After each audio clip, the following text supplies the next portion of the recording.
그러므로 성령이 이와 같이 말씀하셨습니다.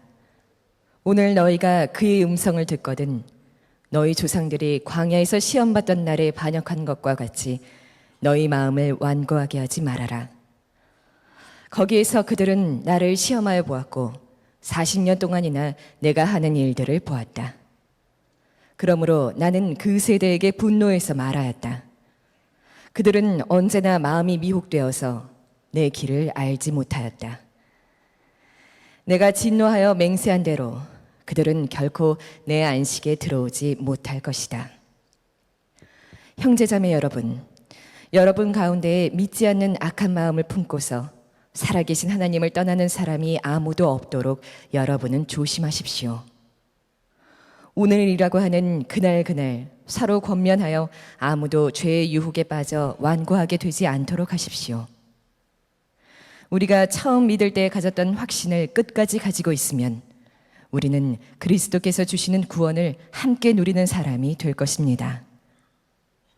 오늘 너희가 그의 음성을 듣거든 반역하던 때와 같이 너희의 마음을 완고하게 하지 말아라 하는 말씀이 있는데, 듣고서도 하나님께 반역한 사람들이 누구였습니까?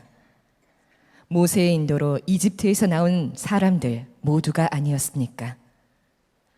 하나님께서 40년 동안 누구에게 진노하셨습니까? 죄를 짓고 시체가 되어서 광야에 쓰러진 그 사람들이 아닙니까? 하나님께서는 누구에게 하나님의 안식에 들어가지 못하리라고 맹세하셨습니까? 순종하지 않은 사람들에게 하신 것이 아닙니까? 결국 그들이 들어갈 수 없었던 것은 믿지 않았기 때문임을 우리는 압니다. 저는 신학교 다닐 때 읽었던 책 하나를 오랫동안 제 기억 속에서 지워버렸던 게 있습니다. 그 책이 저에게 상당한 내적인 고통을 주었기 때문입니다.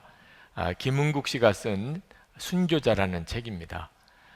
저희 선배들이 신학생이면 반드시 읽어야 된다, 그리고 노벨 문학상 후보자까지 올라갔던 책이다, 그리고 제목이 일단 순교자니까 얼마나 은혜로운 책이겠어요. 그래서 제가 그 책을 읽고는 굉장히 마음이 무너지는 것 같은 아픔을 겪었습니다.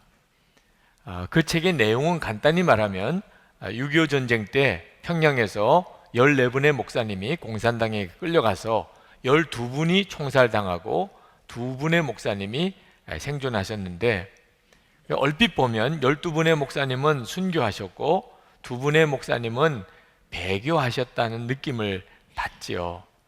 그런데 그 소설이 그것이 완전히 반대라는 극적인 반전을 이제 드러냅니다.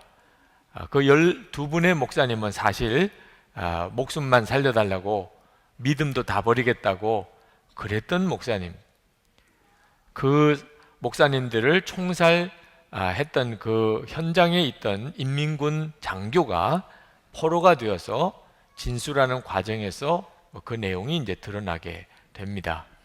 한 분 목사님은 너무 두려워서 정신 이상이 되어버렸고, 한 분 목사님은 끝까지 믿음을 지키다가 오히려 그분은 살아나셨습니다. 이 사실이 이제 밝혀지려고 할 때 그 생존하신 목사님께서 그 12분의 목사님이 순교하셨다고 그렇게 알려지기를 원한다는 거예요. 자기가 오히려 배교했기 때문에 생명을 건졌고 그렇게 알려지기를 원한다고. 왜냐하면 교인들이 사실을 알게 되면 얼마나 교인들이 충격을 받고 마음이 무너지겠느냐. 그래서 내가 순교자가 되고 스스로 배교자로 자처하고 12분의 목사님은 믿음을 지키다가 순교하셨노라. 그래서 12분의 합동 장례식을 치르는 그런 내용이 나옵니다. 저는 그 소설을 읽고 굉장히 마음이 불편했습니다. 그 제목의 순교자는 사실 배교자였던 그 목사님이, 배교자라고 알려졌던 그 목사님이 실제로는 순교자였다, 이런 뜻이죠. 그 소설가가 만약에 정말 없는 사실을 만들어서 소설을 썼다면 도대체 왜 그런 소설을 썼냐 말입니다. 그도 교인이면서 만약에 있는 사실을 썼다 하더라도 굳이 그렇게 쓸 필요가 뭐가 있냐는 거예요. 그게 뭘 전도에 도움이 된다고 그렇게 소설까지 써서 뭐 노벨 문학상 후보자까지 올라가냐 말이에요. 제 마음에 그 일에 대한 불쾌함이 너무너무 강하고 심지어 분노하게 되더라고요. 그 작가에 대해서.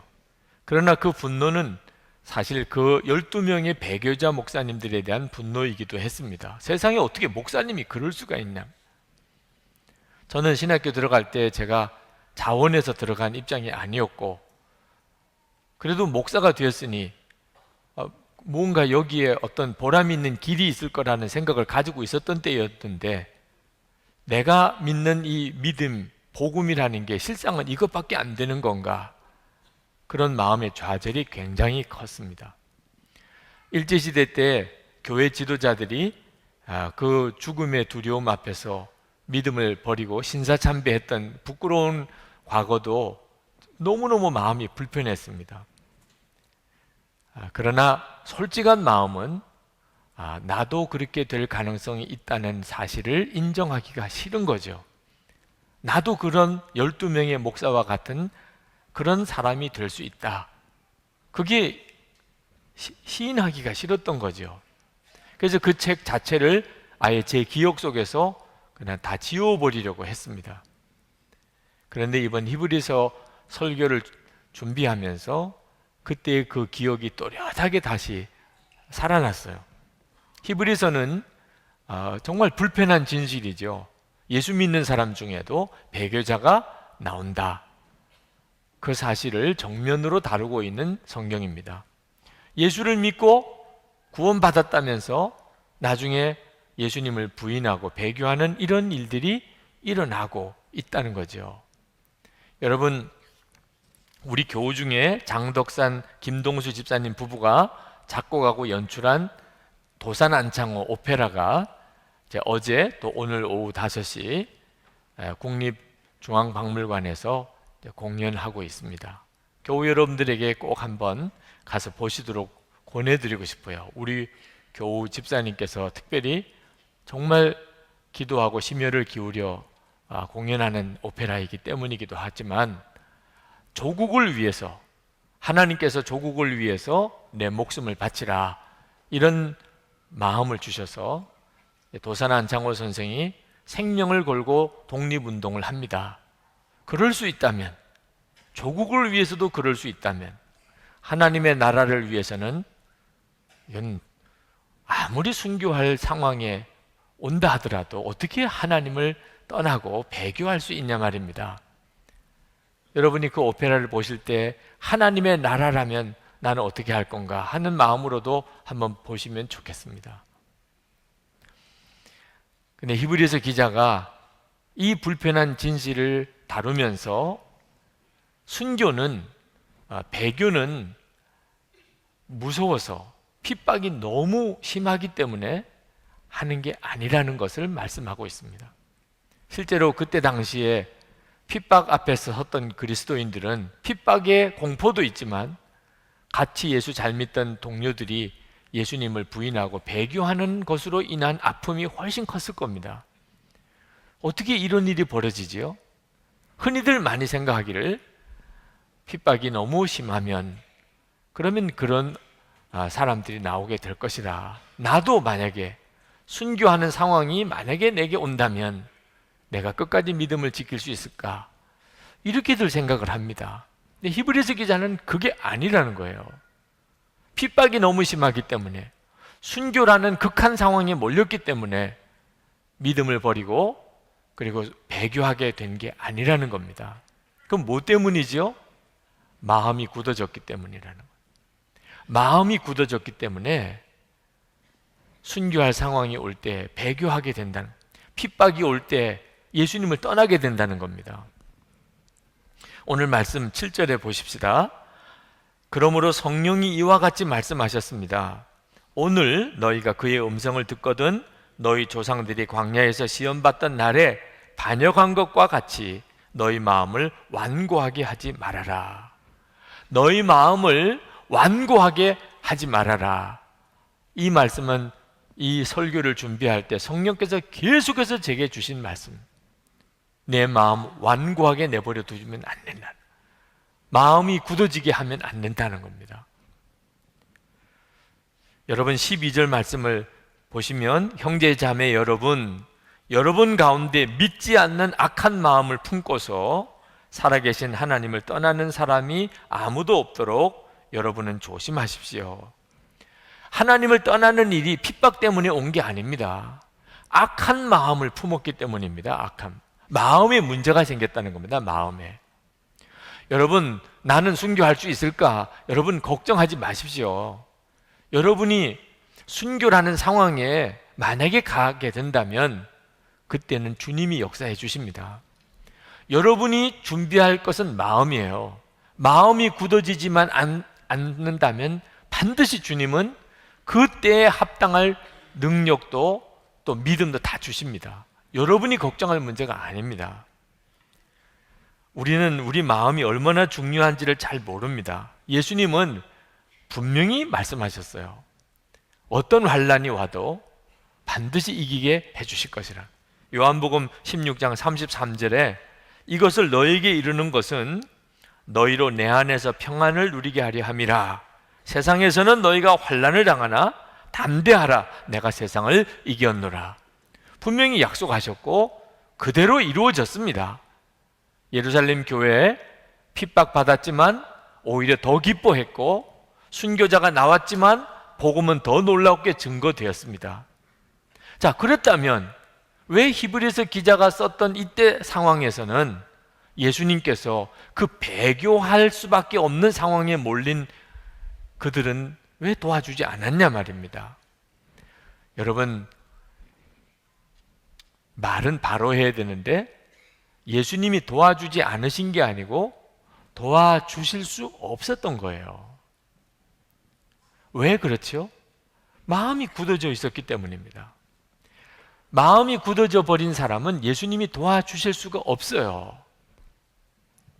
우리 마음이 예수님을 만나는 자리고 예수님이 역사하시는 자리고 예수님과 우리가 하나가 되는 자리입니다.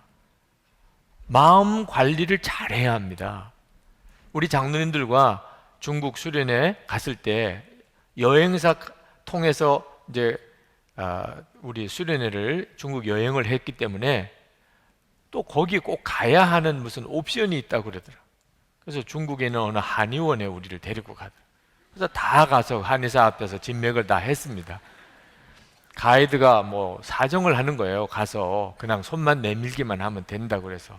그래서 가서 이제 손을 내밀었더니 저를 진맥하시는 의사분이 간에 열이 있다는 거예요. 그러시면서 하는 이야기가 술을 끊으라는 거예요. 그래서 제가 술을 먹지 않습니다. 그랬더니 이상하다 그러면서 술을 끊어야 될 것 같다 그래서. 술을 드시는 분들이 간이 상하는 일이 있는데 술을 먹지 않아도 너무 스트레스가 많으면 간에 무리가 오는 모양이죠. 그래서 이 간이 굳어지는 일이 있으니까 절대로 조심하시라. 여러분, 간이 굳어지는 일이 무섭잖아요. 그래서 다들 건강 조심하시지 않습니까? 그런데 간 굳는 것보다 더 심각한 게 마음이 굳어버리는 겁니다. 우리 마음이 굳어버리면 그러면 우리는 더 이상 주님의 도우심을 받지 못해요. 예수님께서 우리 마음에 임하셨어요. 그리고 우리를 통해서 역사하시는 곳이 마음이에요. 그건 하나님께서 이미 그렇게 예언하셨습니다. 하나님이 이스라엘 백성들을 보면서 늘 답답하신 것이 마음이었습니다. 마음에 하나님 말씀대로 사는 것을 힘들어해요. 그리고 마귀의 유혹은 너무 솔깃해하는 거죠.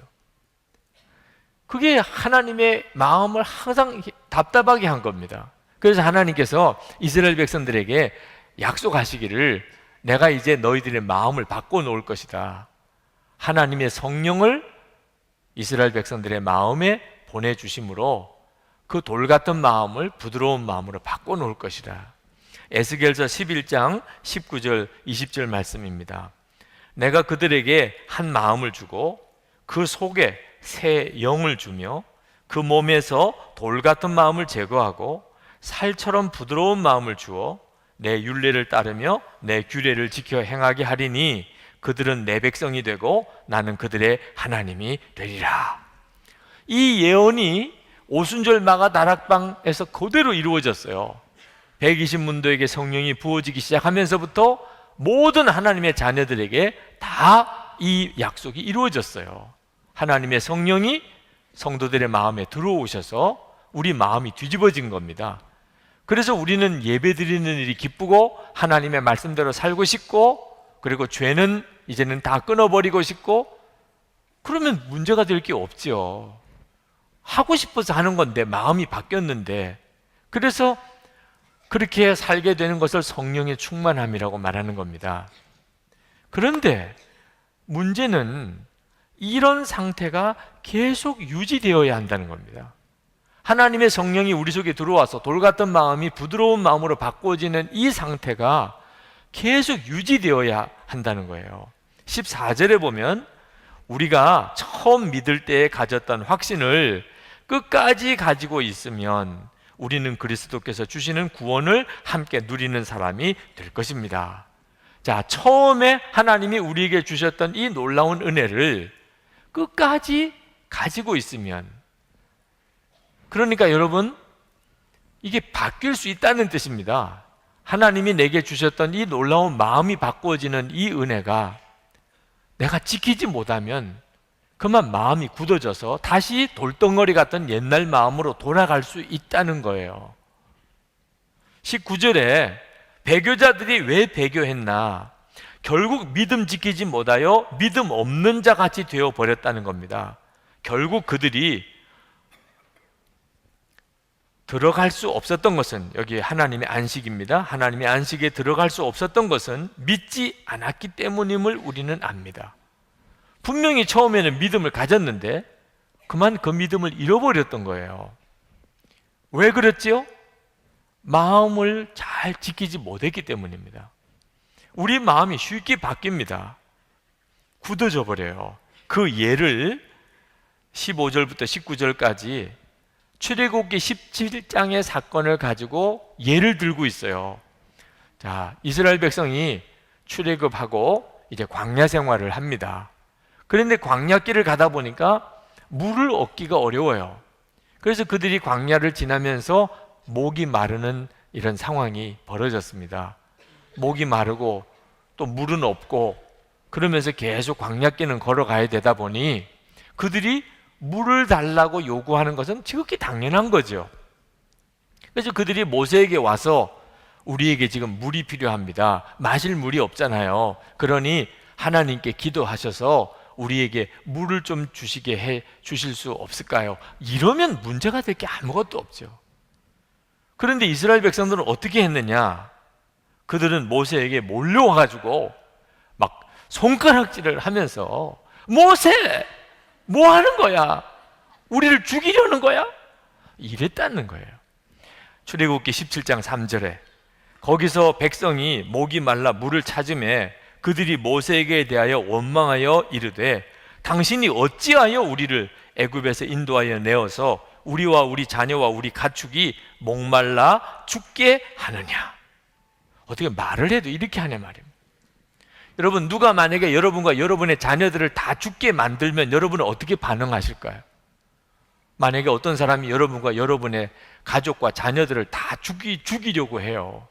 아마 여러분들도 대단할 거예요. 우리를 죽이려고 하는 거야? 뭐 이러면서 여러분들도 아마 한성질 하실 거잖아요. 그죠? 이스라엘 백성들이 모세에게 막 몰려와서 우리를 죽이려고 하냐? 우리 자녀들까지 다 죽이려고 하냐? 이러면서 할 때 모세가 얼마나 두려웠겠어요. 실제로 그는 하나님 앞에 저들이 나를 돌로 치겠습니다, 이렇게 고백을 했어요. 그런데 모세가 그 상황에서 이스라엘 백성들에게 뭐라고 대답을 했느냐? 너희들이 지금 어찌하여 여호와를 시험하느냐? 그렇게 소리쳤어요. 나에게 하는 거 아니다 말이에요. 지금 너희들이 지금 나에게 와서 소리 지르고 손가락질하고 나에게 아주 돌을 던져 죽일 태세구나. 그러나 그게 나를 향한 거냐? 하나님을 향한 거 아니냐? 하나님, 내가 너희들을 애굽에서 이렇게 광야로 데려 나왔냐? 하나님이 하셨잖아. 하나님, 너희들이 다 봤잖아. 홍해 갈라지는 것도 봤고. 그런데 지금 나에게 와서 너와 너희 자녀들을 죽이려고 한다고? 그건 하나님께 하는 이야기잖아. 여러분, 사람의 마음이 강팍해지면 할 말 못할 말 구분을 못하게 돼요. 하나님한테 막 소리 지르는 거예요. 마음이 강팍해져서 그렇게 된 겁니다. 아주 무서운 일이 벌어지게 된 거죠. 결국은 어떻게 됩니까? 그들이 다 광야에서 다 죽어요. 11절에 내가 진노하여 맹세한 대로 그들은 결코 내 안식에 들어오지 못할 것이다. 이스라엘 백성들이 왜 광야에서 다 죽었습니까? 마음이 강팍할 대로 강팍해져서 하나님에게 할 말 못할 말, 불평, 원망 다 저질렀기 때문에 결국은 이게 고쳐지지 않으니까 이스라엘 백성들은 다 광야에서 죽었죠. 그들은 가데스 바네아에서 차라리 죽는 게 낫다고 했어요. 결국은 내 말대로 되게 해줄 것이라. 여러분, 우리 마음이 이렇게 강팍해진단 말입니다. 그러나 하루아침에 그렇게 됩니까? 그렇지는 않아요. 이스라엘 백성들도 하루아침에 그렇게 됐겠습니까? 홍해를 지날 때 그들은요 얼마나 하나님을 찬양하고 춤췄는지 모릅니다. 기적이 곳곳에서 일어날 때마다 그들은 정말 놀라워했어요. 그런 사람들이 기적도 보았고, 그죠? 하나님의 놀라운 은혜도 경험했던 사람들이 어째 이리 마음이 강팍해졌나요? 마음 관리를 안 해서 그런 거예요. 막 불평이 생기고 의심이 생기고 원망이 생길 때 그때마다 그 마음을 다 정리를 해야 하는데 그걸 다 마음에 품어둔 거예요. 그러면서 마음이 서서히 강팍해진 겁니다. 그러므로 여러분, 너무 기적 바라보고 믿고 축복 바라보고 믿고 무슨 은사 바라보고 믿는 것 조심해야 합니다. 그게 우리의 믿음의 문제를 해결해 주지 못해요. 기적이나 무슨 체험을 따지면 이스라엘 백성만 하겠습니까? 그런데도 그들의 마음이 이렇게 강팍해진 걸 뭘 어떻게 설명해야 돼요? 우리의 마음은 항상 내 마음에 우리 주님이 계시고 내가 그 예수님을 의식할 때 내 마음이 계속 부드러운 마음을 유지할 수 있게 되는 거예요. 톨스토이 인생 독본에 보면 이런 이야기가 나옵니다. 어느 수도사가 하나님께 기도를 했습니다. 하나님, 제가 정말 하나님 기뻐하시는 믿음으로 살고 싶습니다. 어떻게 하면 하나님 앞에 진실되게 그렇게 살 수 있겠습니까? 그랬더니 하나님께서 저기 있는 저 농부집에 가서 며칠을 살아보라. 그 농부에게서 배울 게 있을 거다. 그러는 겁니다. 그래서 그 농부가 굉장히 경건한 사람인 줄 알고 이 수도사가 그 농부네 집에 가서 사는데 너무 실망스럽게도 배울 게 없는 거예요. 가만히 보니까 아침에 해가 뜨면 농부가 일어나면서 주여라고 한번 소리 지르고는, 그러고는 밥 먹고 부지런히 일터로 밭일 하러 나가서 하루 종일 농사 일을 하고, 저녁에는 와서는 피곤한 몸으로 저녁 먹고는 또 쓰러져 자면서 주여 그러고는 쓰러져서 자는 것 밖에는 없는 거예요.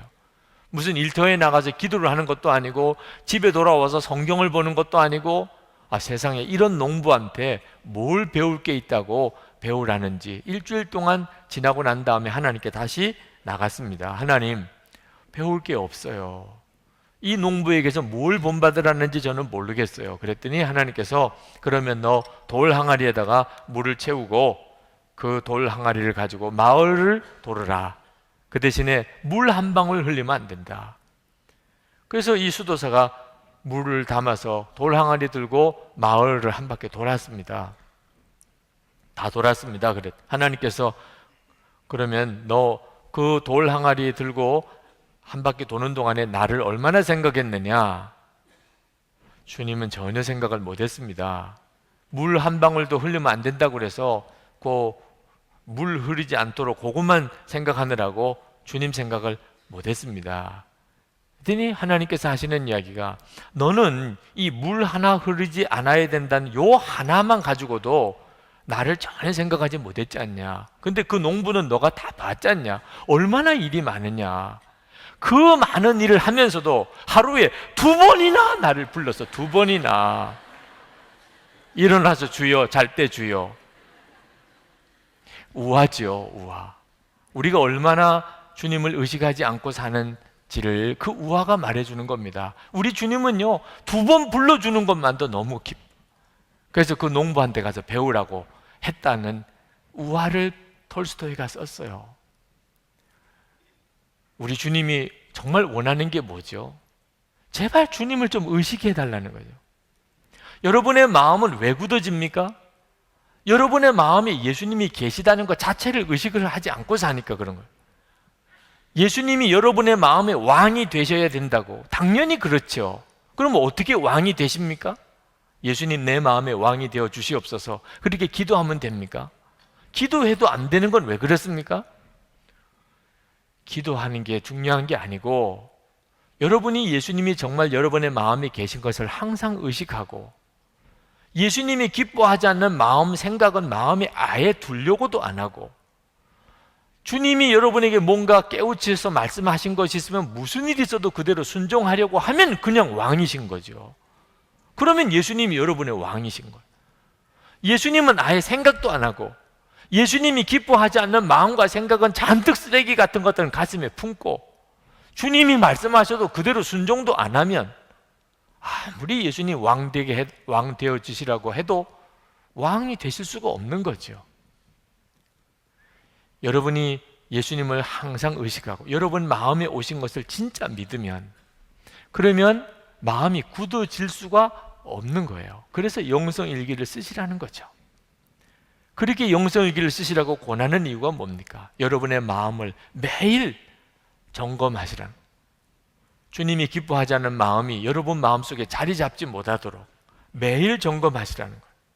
여러분의 마음이 굳어졌는지 아닌지 어떻게 알 수 있습니까? 여러분의 간이 굳어진 것을 자각할 수 없듯이 마음이 굳어진 것도 스스로 자각하기가 어렵습니다.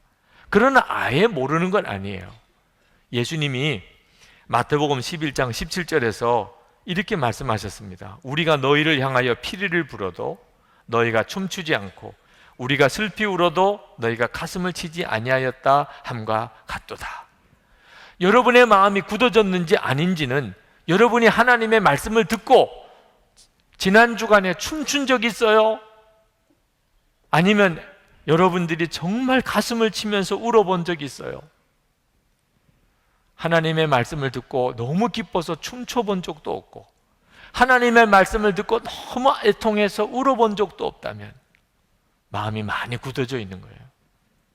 왜? 말씀은 그렇게 한 역사가 있는 말씀이니까. 그런데 여러분이 지난 한 주간 동안이나 최근에 내가 주님의 말씀을 듣고 기뻐서 춤을 춰본 적도 없고 주님의 말씀을 듣고 너무 가슴이 아파서 울어본 적도 없다면 지금 심각한 거예요. 지금 예수님은 분명히 내 마음에 계신데 나는 예수님을 의식해 본 적이 별로 없어요. 예수님을 의식하지 않고 산다는 이야기는 어떤 거죠? 소리 지르는 일도 많고 부부 사이에 싸우면서 소리 지르는, 애들한테 야단치면서 소리 지른 적. 이게 소리를 지를 수 있다는 게 무슨 뜻이에요? 나는 예수님 전혀 의식 안 한다는 거죠. 예수님 내 마음에 모시고 어떻게 소리 지르는 일이 일어나요? 모세가 이스라엘 백성들이 모세에게 찾아와서 막 삿대질을 하면서 그냥 죽일 듯이 눈을 부릅뜨고 소리 지를 때 이건 하나님을 향한 것이다. 그렇게 생각한 것처럼 여러분들이 어떤 상황에서든지 여러분이 큰 소리 지르고 혈기 부리고 그러면 진짜 믿는 겁니까? 예수님 여러분의 마음에 계신 걸 믿는 거예요? 주님 의식이 전혀 안 되니까 그런 거죠. 상당히 굳어 있는 거예요, 마음이. 여러분, 이거 정말 조심해야 합니다. 내 마음이 이렇게 굳어져 가다가는 주님이 나를 도와주실 수가 없다니까요. 유혹이 올 때, 핍박이 올 때 여러분 걱정할 필요가 없어요. 예수님이 여러분 마음에 계셔서 그때마다 지혜를 주시고 그때마다 믿음 주시고 그때마다 나를 붙들어 주시니 주님이 하시는 거예요. 그런데 주님이 역사를 하실 수가 없네. 왜? 마음이 다 굳어져 버렸어요. 말씀을 하셔도 내가 듣지도 못하고 주님의 임재를 느끼지도 못하고 주님이 역사를 하시려고 해도 내가 전혀 받아들일 수가 없으니, 그러니 배교자가 나오는 거죠. 여러분, 우리가 마음을 지키기 위하여 성도들이 서로 돕는 일이 얼마나 중요한지 모릅니다. 13절 말씀을 같이 한번 읽어봅시다. 13절, 오늘이라고 하는 그날 서로 권면하여 아무도 죄의 유혹에 빠져 완고하게 되지 않도록 하십시오. 여러분, 오늘이라고 하는 그날 서로 권면하라는 거예요. 그래서 여러분, 영성일기를 나눔 방에서 공개하라는 겁니다. 영성일기 쓰는 것만 아니고 나눔 방에서 여러분의 일기를 공개하라는 거예요. 어떤 분들은 이게 그렇게 힘든 모양이에요. 아니, 어떻게 일기를 공개하느냐는 거예요. 여러분, 여러분의 일기를 공개하는 것은 마음을 여는 겁니다. 여러분이 마음을 열어 보여야 다른 사람이 여러분의 마음이 굳어진 것을 살펴줄 수가 있어요.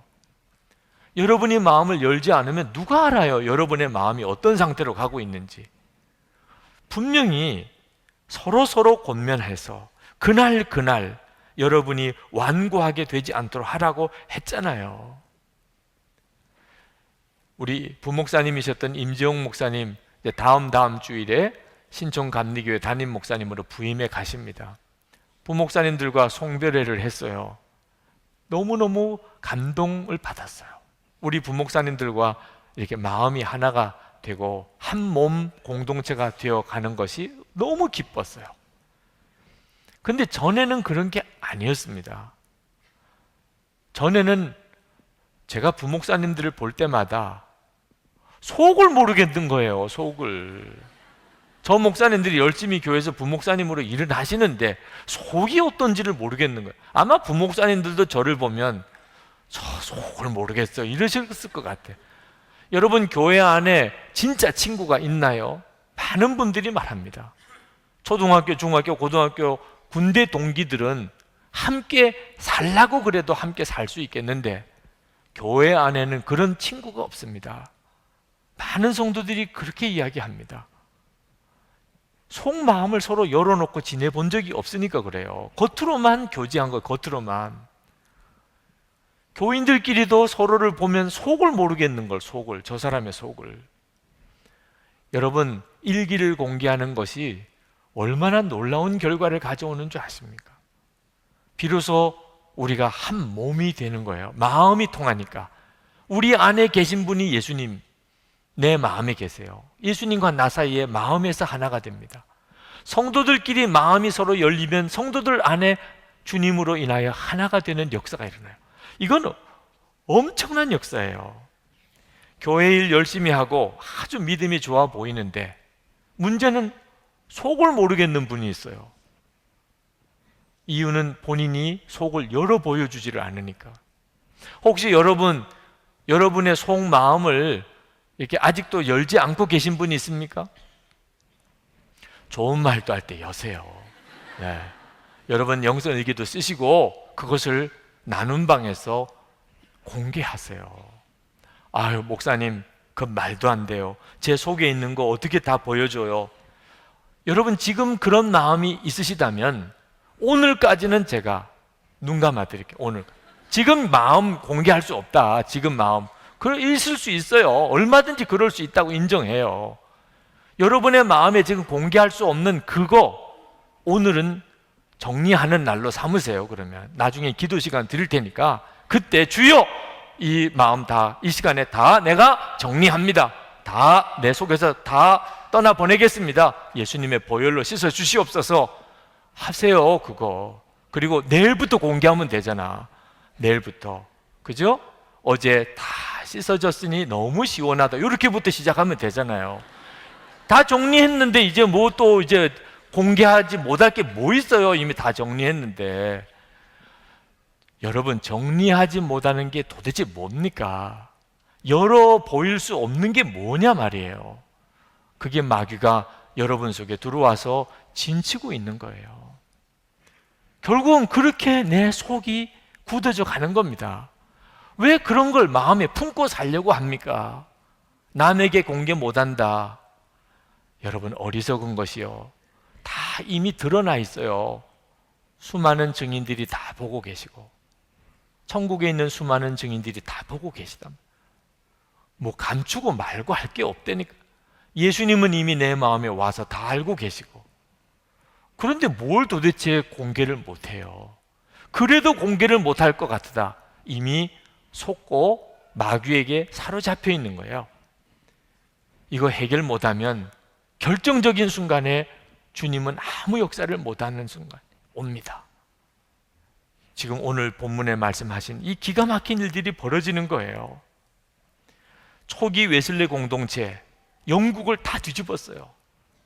영국이 무혈혁명으로 그들이 완전히 바뀌어버렸어요. 나라가. 도대체 웨슬리 그 무리들, 감리교도들이 어떻게 그런 일을 이루어낼 수 있었을까요? 그들은 속장님들이요, 우리처럼 속장님들입니다. 속장님들이 매주일 한 번씩 모여서 기도회를 갖습니다. 근데 모일 때마다 그들은 반드시 5가지 질문에 대해서 대답을 해야 돼요. 공개적으로. 첫 번째 질문, 지난 모임 이후에 어떤 죄를 범하였습니까? 두 번째 질문, 어떤 유혹을 받았습니까? 세 번째, 어떻게 그 유혹에서 벗어났습니까? 네 번째, 그것이 죄인지 아닌지 확실치 않은 어떤 생각과 말과 행동이 있었습니까? 다섯 번째, 당신에게는 숨기기를 원하는 어떤 비밀도 없습니까? 요 5가지에 대해서 분명한 고백을 해야 됐어요. 그러니까 초기 웨슬리 공동체의 속장님들은요, 조금도 마음에 이게 뭐 걸리는 거, 감춘 거, 숨긴 거, 은밀한 죄, 심지어 미움, 원망, 불평까지 마음에 없었어요. 항상 점검하고 사니까. 그러니 성령께서 그들을 통해 너무너무 강하게 역사하신 거예요. 기도를 하면 불이에요. 그들이 나가서 전도하면 사람들이 그냥 그대로 예수 믿고 영접해서 들어오는 거예요. 그들이 바로 살면서 기도에 능력이 있으니까 주변에 엄청난 변화와 부흥이 일어나는 거예요. 우리에게 필요한 거 아닙니까? 지금이야말로 우리에게 필요한 거잖아요.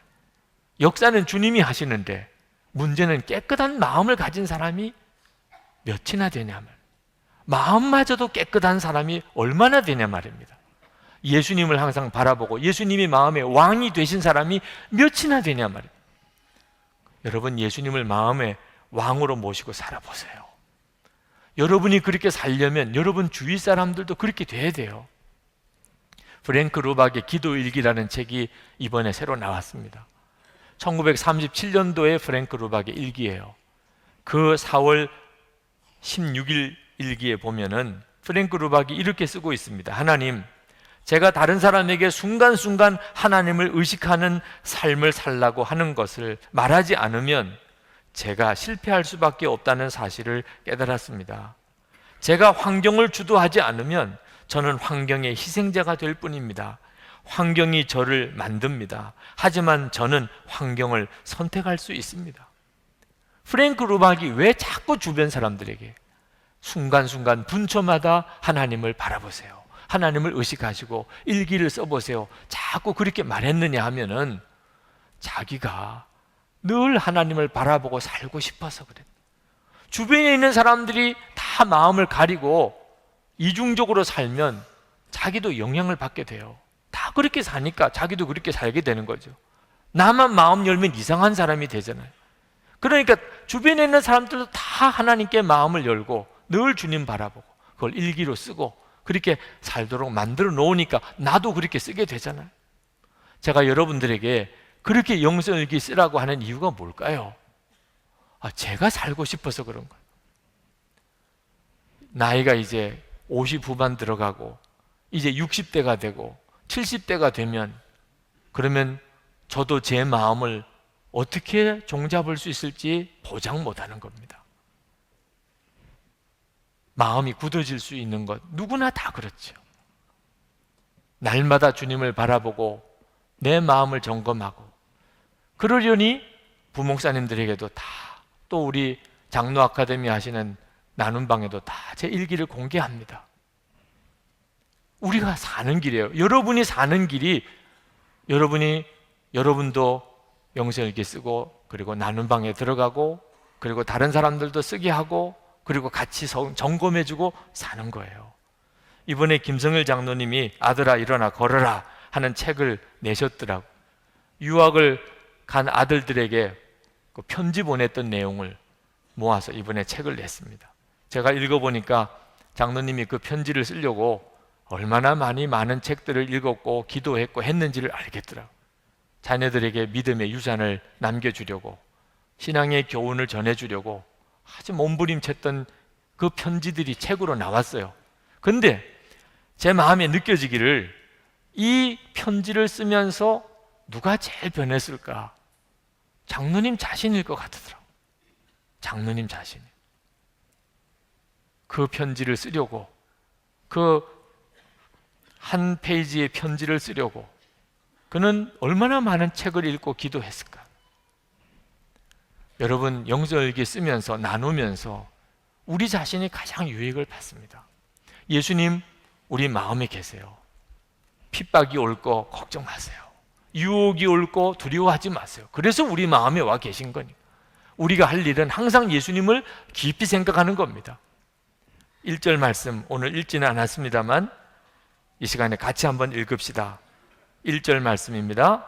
그러므로 하늘의 부르심을 함께 받은 거룩한 형제 자매 여러분, 우리가 고백하는 신앙의 사도요 대제사장이신 예수를 깊이 생각하십시오. 아멘. 아멘. 이것이 하나님이 우리에게 준 답이에요. 그리고는 걱정하지 마시라. 여러분의 마음을 항상 정결하게 지키고, 그리고는 걱정하지 마시라. 주님이 인도하실 것을 믿으시라는 겁니다. 이제 기도합시다. 여러분에게 기회를 드리겠습니다. 아직도 열지 못하는 그 마음에 무엇인가가 있습니까? 이 시간에 예수님의 이름으로 완전히 여러분의 마음에 몰아내세요. 예수님의 십자가의 보혈로 다 씻으세요. 그리고 이제는 마음을 정말 활짝 열고 서로 점검해주고 그렇게 사세요. 부부 사이에, 가족 사이에, 교우 사이에. 이게 우리가 사는 길입니다. 기도합시다. 은혜와 사랑이 충만하신 하나님, 놀라우신 하나님의 은혜를 감사하고 감사합니다. 오늘도 주여 주님 앞에 나와 예배하는 사랑하는 모든 성도들을 주님의 은혜 가운데 붙들어 주시고 사로잡아 주소서. 역사하소서. 주의 빛으로 임하소서. 우리를 주님 앞에 온전히 세워 주소서. 우리 속에 감추고 숨기고 있는 것 다 드러나게 하여 주소서. 아버지 하나님, 부끄럽고도 참으로 괴롭고 주님 앞에 민망하고 진심으로 회개하며 기도합니다. 아버지 하나님, 마음 제대로 지키지 못하여 하나님의 쓰레기 같은 거 품고 마음이 다 굳을 대로 굳어져서 주님과 아무런 교통이 없는 메마른 삶을 살았던 걸 회개합니다. 주여, 이 시간에 성령의 역사하심을 더하여 주소서. 주여, 보혈의 능력으로 씻어 주소서. 진정으로 고백하고 회개하는 마음에 역사해 주소서. 주여, 마음의 속에 있는 것까지 다 드러내게 하소서. 주여, 빛으로 비춰 주소서. 주님을 향하여 섭니다. 아버지 하나님, 마음껏 마음을 열고 살아도, 하나님 있는 그대로 다 열고 살아도 문제가 되지 않을 하나님 그 은혜를 사랑하는 성도들에게 허락하여 주옵소서. 긍휼히 여겨 주시기 원합니다. 은혜로 더해 주시기 원합니다. 주님 온전히 사로잡아 주시기 원합니다. 주님이 붙잡아 주시기 원합니다. 주 예수님 믿습니다.